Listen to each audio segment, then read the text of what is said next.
20 जुलाई 1959। धरती पर करोड़ों लोग टीवी स्क्रीन से चिपके बैठे थे। न्यूयॉर्क से लेकर टोक्यो तक, लंदन से लेकर दिल्ली तक, हर जगह सिर्फ एक ही चर्चा थी। क्या आज इंसान सच में चांद पर कदम रखेगा? धरती से 3,84,400 किलोमीटर दूर अंतरिक्ष की काली खामोशी में एक छोटा सा यान चांद की सतह की ओर धीरे धीरे उतर रहा था। उसके अंदर बैठे थे दो इंसान। ना उनके नीचे कोई सुरक्षित रनवे था, ना ऊपर कोई बचाव का रास्ता। सिर्फ एक गलती और सब खत्म। लेकिन यह पल अचानक नहीं आया था। इसके पीछे वर्षों की मेहनत, असफलताएं और सपने छुपे थे। 1957 में सोवियत संघ ने दुनिया का पहला कृत्रिम उपग्रह स्पुतनिक लॉन्च किया। अमेरिका के लिए यह एक झटका था। ऐसा लगा जैसे अंतरिक्ष की दौड़ में वो पीछे रह गया है। तभी अमेरिका ने फैसला किया कि वो अंतरिक्ष में अपनी ताकत साबित करेगा। इसी उद्देश्य से बनी संस्था थी नासा। 1961 में अमेरिकी राष्ट्रपति जॉन एफ कैनेडी ने कांग्रेस में ऐतिहासिक भाषण दिया। उन्होंने कहा कि इस दशक के खत्म होने से पहले अमेरिका एक आदमी को चांद पर भेजेगा और सुरक्षित वापस लाएगा। उस समय यह घोषणा पागलपन जैसी लगी, लेकिन यही पागलपन इतिहास बन गया। हजारों वैज्ञानिकों ने एक ही लक्ष्य पर काम करना शुरू किया। उन्हें एक ऐसा रॉकेट बनाना था जो धरती की गुरुत्वाकर्षण शक्ति को तोड़ सके। कई परीक्षण असफल हुए, विस्फोट हुए, यहां तक कि 1967 में अपोलो 1 मिशन के दौरान आग लगने से 3 अंतरिक्ष यात्रियों की मौत हो गई। पूरी टीम सदमे में थी, लेकिन उन्होंने हार नहीं मानी। आखिरकार तैयार हुआ विशाल रॉकेट सैटर्न वी। 110 मीटर ऊंचा 3 चरणों वाला यह रॉकेट इतना शक्तिशाली था कि उसके इंजन की आवाज 3 किलोमीटर दूर तक सुनाई देती थी।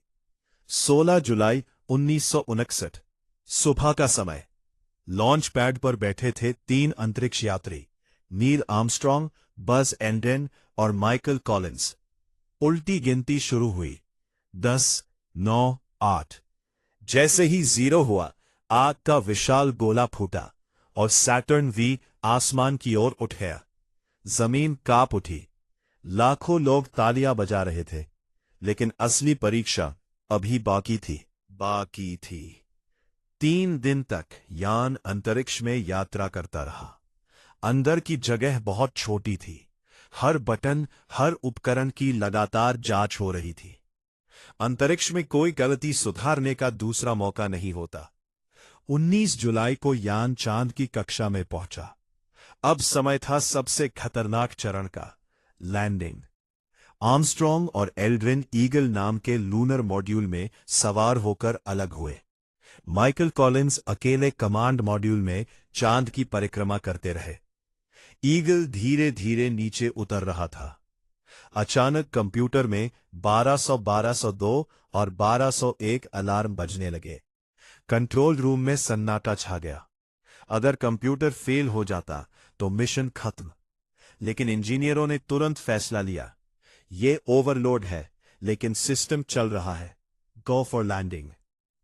जैसे ही मॉड्यूल सतह के करीब पहुंचा, आर्मस्ट्रॉन्ग ने देखा कि सामने बड़े पत्थर और गड्ढे हैं।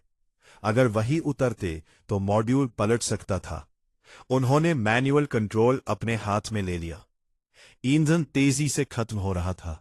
60 सेकंड, 30 सेकंड, 15 सेकंड, और फिर कॉन्टैक्ट लाइट। ईगल चांद की सतह पर उतर चुका था। पर बैठे इंजीनियरों ने राहत की सांस ली। रेडियो पर आवाज आई, Houston, tranquility base here, the Eagle has landed. कुछ घंटे बाद आर्मस्ट्रॉन्ग ने दरवाजा खोला। वह सीढ़ी से नीचे उतरे। लाखों लोग लाइव देख रहे थे। उनका पैर चांद की धूल को छू गया।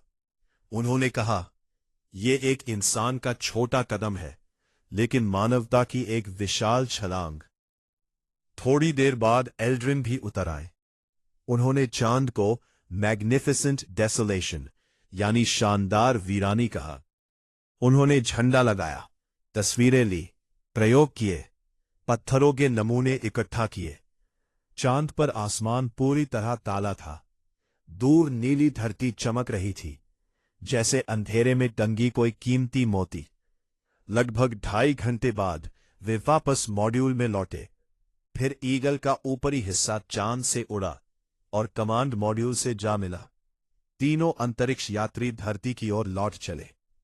24 जुलाई 1959 उनका कैप्सूल प्रशांत महासागर में उतरा। नौसेना ने उन्हें सुरक्षित बाहर निकाला। पूरी दुनिया ने जश्न मनाया।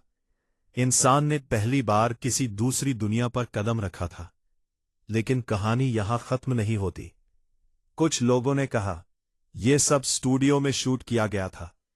उन्होंने तस्वीरों में तारे न दिखने पर सवाल उठाए, झंडे के हिलने पर शक जताया। षड्यंत्र सिद्धांत आज भी मौजूद है और एक बड़े सवाल आज भी लोगों के मन में है। अगर हम 1959 में चांद पर पहुंच गए थे, तो फिर इतने सालों तक इंसान दोबारा वहां क्यों नहीं गया?